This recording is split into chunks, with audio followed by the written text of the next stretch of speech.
I have a right, as every other ethnicity in this country, to enter into the court traditionally attired. People don't stop people when they walk in there with a goatee. They don't stop people when they walk in there with their traditional African or Chinese attire. But yet here we have an indigenous person dressed traditionally, and I'm being stopped. My rights are being violated. My constitutional rights are being violated. And you see this as discrimination? Absolutely. The Constitution talks about the right to live in a society that is free from discrimination, and the fact that this is happening, you don't see anyone else being stopped from the way in there. I am the only indigenous person that has a stake in this. Yet I'm not being allowed to go in. Sir, so you're speaking about your constitutional right, but the law also speaks about indecent exposure. Do you think that will apply to this case? What is indecent exposure? Do you think that traditional attire is indecent exposure? No, it's not what I think. Well, I'm asking your question. What is indecent exposure? Do you see anything here exposed indecently? I can see your butt. You cannot see you can see my cheeks. There's a difference. Do you think that is indecent? Do you think that indigenous? The question is, do you think that indigenous attire is indecent? Because that's what the question boils down to. I am not the one stopping you from entering You're not, but you're asking a question that needs to be interrogated. Last week we had one of our indigenous leaders from the National Two Shows Council beaten and thrown in a trench on his way home. Why is that happening? Is anyone paying any attention to the unintended victims of this political war between the PPP and the PNC? The president didn't come out and say anything about that in his statement last night. The leader of the opposition said absolutely nothing. They're not interested in that.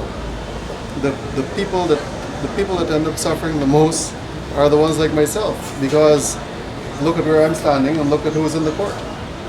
That's the reality that we live in, and it is unfortunate that even the officers of the law are ignorant of the very laws that they're meant to enforce.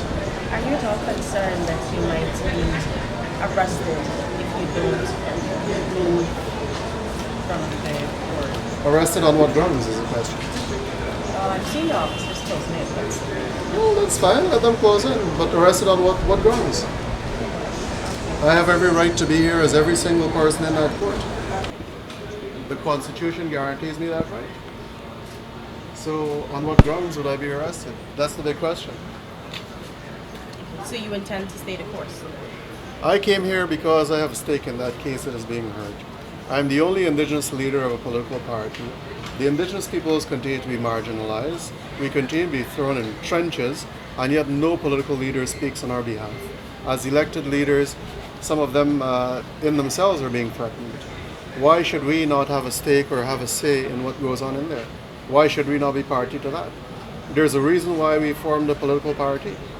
While we intend on addressing the multitude of needs that the broader Guyanese society needs addressed, we are still grossly, and as you can see, officers of the court in themselves are present.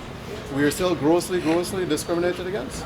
Yet the officers of the court are apparently parties to this kind of discrimination. If we cannot come to the court and feel included, then where else are we going to feel included? Those are some questions that I think that the public needs to start interrogating a bit more.